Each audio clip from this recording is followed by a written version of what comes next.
Bai, eta arroza eta urdina.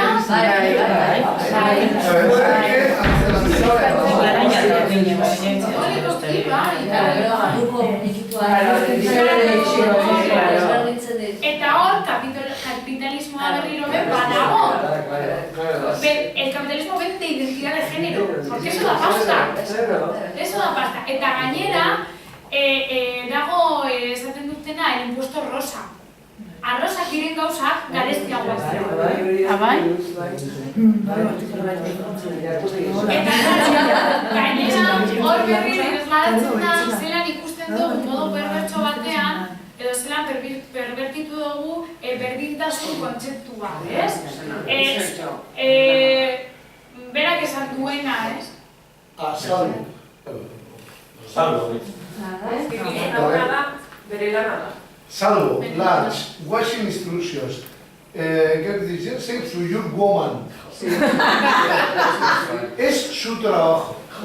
Eta beste bat egitzen da, y si no, dásela a tu madre, porque se lo hace mejor, ¿no? Espectacular.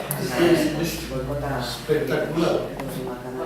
Claro, además eso es Claro, pero marcame los copos. Eta esa piano es mejor.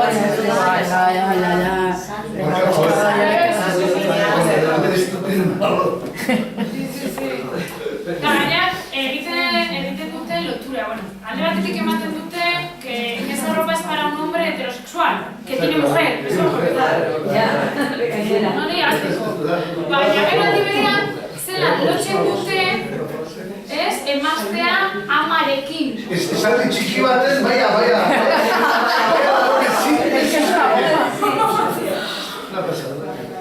Kontzeptuatuta.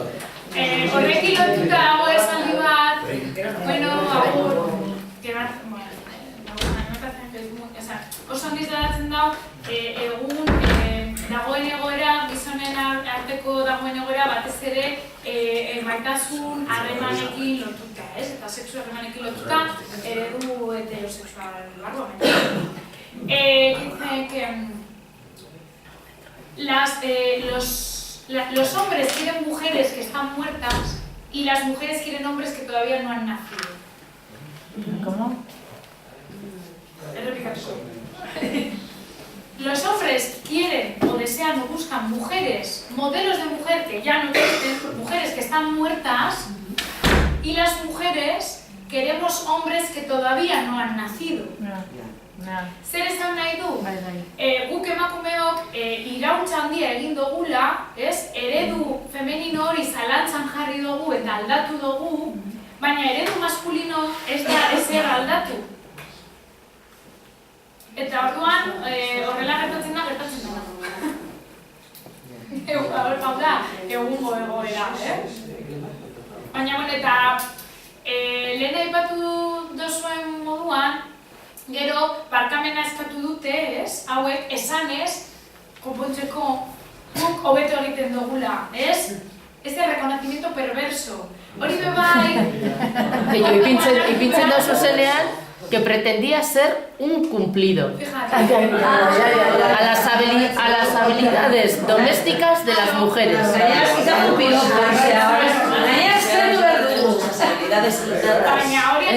Tenemos habilidades domésticas innatas. Gainera zer gertatzen da hori, adibidez gazteekin, que te toquen el culo a la noche, encima, ¿cómo que te ofendes? Encima que te estoy diciendo un piropo. ¿Causa bera da? Eredu bera da. Eta hori oso perbertsoa da, nahiko normaltzat hartzen dugulako eta nahiz eta deskaratua izan eurentzako zutila da. Eta horrekin lotuta lehen esan dudana, berdintasuna zelan ulertzen dugu modu perbertso batean, zelan konpondu hau zuek hobeto egiten duzue. Hori gertatu zen beste adibide bat, taberna batian egiten zutena zen emakumeak subastatu. Bai, subastatu. Eta, protestak sortu ziren, eta zelan konpondu zuten beste egun batian gizonak subastatzen. Hori da, gazteek jasotzen duten berdintasun ideia. Lehen esan dudana, neskak makarrak izatea eta violentoak izatea eta mutilak obiektuak izatea. Eta hor lana bakagu zen. Zer gertatzen da patriarkatuarekin eta sexismoarekin? Gauzak aldatzen direla berdin-berdin jarraitzen. Hau da, moldatzen dala, egokitzen dala. Zergatik, iruditegia ez dalako aldatzen. Amparo Tomek, eskidetzan aditua, bera bada aditua. Berak dio, eskidetza eredua ez dala aldatu. Hau da, errealitatea aldatu egin da, baina eskidetza eredua zelan eta zenolako balioak eta baloreak transmititzen ditugun ez direla aldatu, ez? Horregatik iruditegia berdin jarraitzen da. Berak dio, que a las mujeres se les sigue educando para que sean princesas que esperan, que aguantan, que no hacen, y a ellos se les educa como guerreros cuando no hay guerra. O sea, ulertzen duzu esan nahi dudana, eskidetza eredua ez da ezer aldatu. Atzean dagoen eredu maskulinoa eta femeninoa berdin-berdina da, naiz eta errealitatea aldatu dala, baina iruditeri hori ez da ezer aldatu. Bueno, bai, kontu bat da, eskidetza zer da, ez? Irakasle eta feminista bat esandako hitzak berreskuratu ditut, ikusteko bebai, orain dela ja 40 urte edo gehiago, herriko feminista askok alde batetik militantzia asko zeuden, alde batetik fabriketan zeuden obrera moduan militatzen eta feminismoa militatzen edo eskidetzan. Gehienak, feminista gehienak irakasleak ziren. Orain dela 40 urte, esaten dut. Nik irakasle asko ezagutzen ditut eta hortikan atera zan eskidetza kontzeptu hori, eta praktikan jarri zuten orain dela zenbat urte. Beste egunean, tipo batek etorri zan ikastetxe batetik, orain programa hau dela eta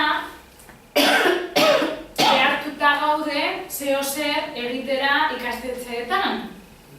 Otra vez por el discurso políticamente correcto. Vale. Orduan behartuta gaude, orduan etorri zan batek esan ez, baina eskidetzarena oso aktuala da, oso egungo zera da, eta besteak esan ez, orain dela 40 piko urte eskidetza ja zegoen hor lantzen, eskidetza kontzeptua, eta asko, eta ematen dau egungo zera dala eta instituzioaren ekimena. Eta ez, feminismoarena da eta orain dela ez dakizen bat urte garatzen dugu, ez? Eta gainera, errekurtso barik, egun ez dakago errekurtsorik. Imaginatu, orain dela 40 piko urte, beraiek egiten zuten materialak, ipuinak, hainbat dinamikak, materialak, beraiek, bere kabuz eginakoak, eta euskararekin gauza bera gertatu egin da. Ikastolaren alde edo euskararen alde emakumeak egon dira, feministak bebai, dana nahiko lotuta dago. Orduan, berak dio, eskidetza ari garenean neska eta mutila esteaz ari gara. Jendartearen ezarritako rolak sexu-genero sistema onartu barik. Osalantza jarriz. mutilarentzat eta neskarentzat eginkizun sozial eta espektatiba desberdinak ezartzen baitira sexuaren arabera. Hezkidetzaz ari garenean rol banaketarik ez onartzea azaldu gara. Ikasle bakoitzaren habilidadeak, gaitasunak eta interesak garatuko dituen heziketaz ari gara. Sexuaren araberako rol banaketa onartu barik. Hezkidetzaz ari garenean, etorkizunerako aukeraketa libreagoa ahalbideratzeaz ere ari garelako. Hezkidetzak pertsonak nahi ditu garatu, rolak eta estereotipoak albo batera utzita. Hezkidetza, erantzukidetza eta partekatzea da berdintasunerako heziketa. Ondo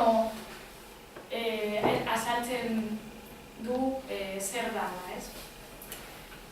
Gaur egungo horrela, azalatik esateko komentatu dugu lehen, ez? Ikastetxe bakoitzeko egoera, bai modu formalean eta bai modu informalean, oso ezberdinak izango dira, suposatzen dut hemen bai, aniztasuna egongo da zentzu guztietan, ez? Eta askotan adibidez, ermuko hezkidetza batzordean, guk egiten dugu kanal moduan, ez? Eta proposamenak eramaten ditugu, materialak, dinamikak, laguntza, apoio moduan, baina gero, ikastetxe bakoitzen errealitatea oso ezberdina da, zuek jakingo duzuen nolakoa den, adinaren arabera bebai, harremanen arabera eta hainbat kontu haren arabera. Orduan, gauza bat da, teorikoki guk azaldu dezakeguna edo gomendioak edo adibideak edo dena den, eta gero beste gauza bat da zelan bideratu eta trasladatu errealitatera, eguneroko errealitatera, ez? Orduan, nik uste dut garrantzitsua dela formakuntza jasotzea eta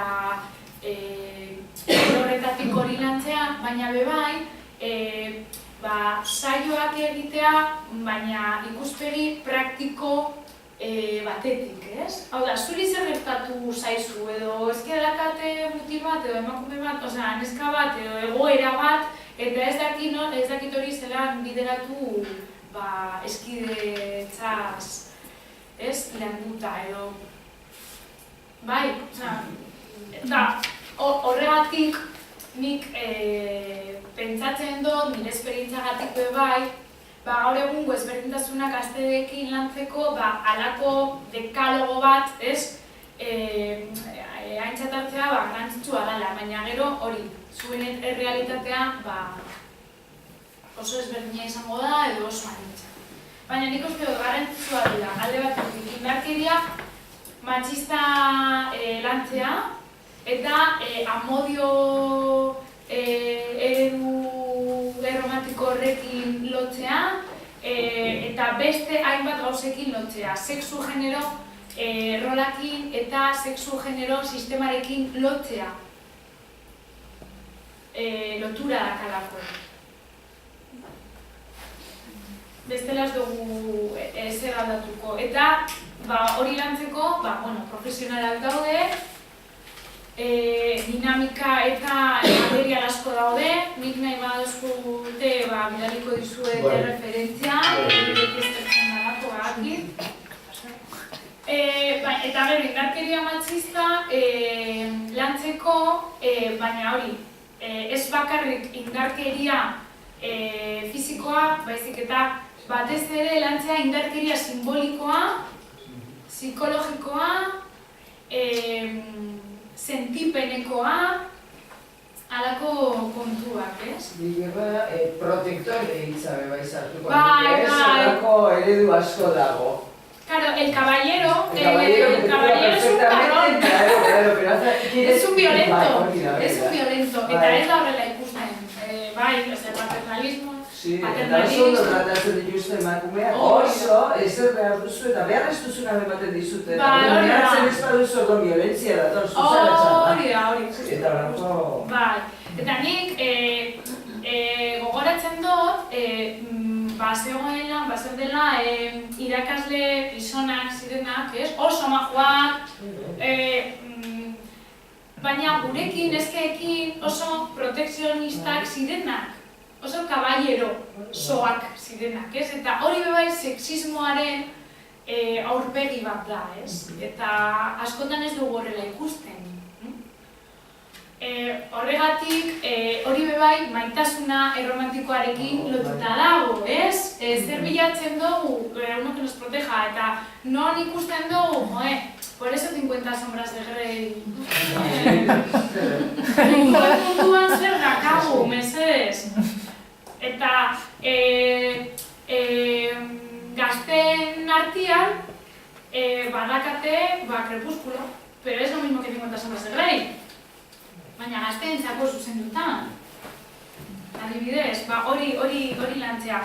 Horretarako bebai, ermuko berdintasun batzordetik, orain dela 2 urte, egin genuen, Jolik esango dau balioagarria dena baiz, baina dago zeikatuta dinaren arabera, glosario bat daka, dinamikak eta hainbat gauza, erreferentziak, utziko dizuet, nahi bada dezute, bidaliko dizuet bai e-mailez. Nire korreora eta gero egin Eta hemen batez ere da indarkeria matxistaren gaia jorratzeko, ez? Eta maitasun erromantikoarekin lotzen dugu eta biolentzia simbolikoa zer den, zergatik den oso garrantzitsua hori lantzea gero indarkeria ez egoteko eta alako kontu.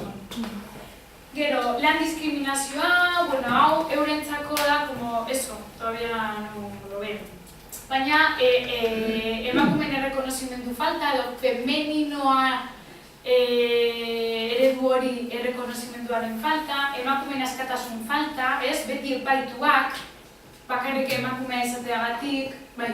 Adibidez, gure arropa, kultura guztietan eztabaidarako gaia da. Minigona edo beloa. Euren arropak ez, gizonen arropak eta gizonen gorputxak ez dira inoiz zalanan jartzen. Eta adibidez, emakume politikari batek, beti epaitzen dugu emakume modun, ez politikari moduan, eta hori ez da gertatzen gizonekin. Eta alako gauzak, emakumeek objektu gisa tratatzea, publizitatean, abestietan, eta hori nik uste hori lantzea garrantzitsua dela. Emakumeek pairatzen duten presio estetika, bebai, hori lantzea, autoestimarekin lotuta dagoelako, zainketa etxeko lanen uztarketaren falta, eta zainketaren garrantzia landu,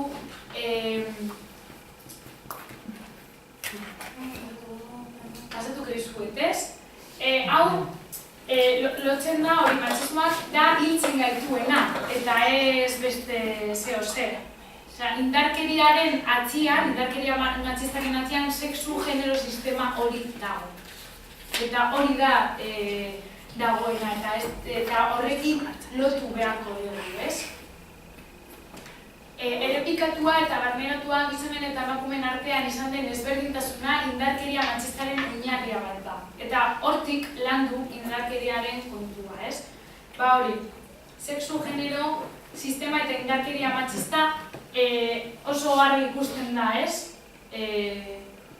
Zelan iruditerian hori ondiokan presente dakagu eta horregatik ematen da dela. Hau da, babesgabetasun sozialaren ikaskuntza, esan dudanaren defensión aprendida. Eta kontu bat, horregatik nik pentsatzen dut, autodefentsa landu behar dugu eta jabekuntza prozesua neskekin, baina empatia eta beste kontu batzuek mutilekin. Zergatik, berak dioen moduan, porque vivimos en una sociedad donde se enseña a las mujeres a cuidarnos de no ser violada en vez de enseñar a los hombres a no violar. Proteccionismo. Hau da, bortxaketa sustatzen duen kultura. Horregatik esaten dut, garrantzitsua dela ikastetxeetan lantzea indarkeria matxista simbolikoa. Hau da ikusten dutena, eta gero esaten diegu errespetatu emakumeak. Zelan, nola da posible, objektuak baldin badira. Hau nantzean ikuste garrantzitsua dela, maitasun erromantikoarena, bai. Parkatu, gogoratu horrekin daukak ikusi genuela justo kontrakoa situazio berdinetan mutila zegoela. Hori mentegian landu gendun, bazegoen eta daukazu, Lehen aipatu dudan aldrebezko egoera oso egokia dola, ze karo, zuk hau aldrebez jartzen baldin badozu, paso ez, aldrebez jartzen baldin badozu oso argi ikusten da. Oso argi ikusten da, eta zergatik hau normaltatzen dugu, ez? Gero, eta horrekin lotuta tratu honen aldeko heziketa, ez? Ze askotan beti, esaten dugu, indarkeria matxista lantzen dugu, baina tratu honak ez ditugu lantzen, ez? Eta nik uste dut hori, mezu positiboak ematea bere balioa dakala eta segurazki bere eragina, ez? Adinaren arabera. Baina, bueno, hori Janir Estebanek oso ondo lantzen dago bai, no? Berak daka un blog, mi novio me controla normal, y yo digo, yo decido, eta berak dioen moduan, ez? Te quiero, pero no más que a mi vida. Claro, es que dakagu a la Maral, a la Maru, a la otra, a la moto, diciendo sin ti no soy nada, sin ti me muero, sin ti no sé qué. Maru le da indecente. Indecente, Osa, zensura dutagotekoa. Zensura. Bai, hori da. Eta bideoklipak aztertzea da pasada bat. Horrela, nek askotan, nire lagunekin, hartzen dugu koata eta aztertuko ditugu bideoklipak. Eta flipatzen dugu, ze agertzen dira beraiek, emakumeek rol horretan, maitasunarekin, por el amor lo damos todo, así nos pasa lo que nos pasa. Eta beraiek, mutilak gizonak, agertzen dira bideoklipetan guztiz kontrakoa, en el rol de mueve tu culo para mí, nena. Osa, esan nahi dut, hori bideoklipetan oso aztertzen dela eta gero hori euren egoerara eramatea, hau da, euren errealitatea eramatea. Hau da, telebiztan agertzen dena, bideoklipak zelan ikusten dozue hau. Zenolako rola betetzen duten emakumeak eta zenolako rolak betetzen duten gizonek. Zelan ikusten dozue. Emakumeak objektu gisa agertzen dira, ala ez. Zelan bizitzen dozue zuek hori emakume edo neska moduan. Gero zuen kuadrilan zelan isladatzen da hau edo ez. Bukatuko. Gero autodefentsa feministarera, jabekuntza prozesuaren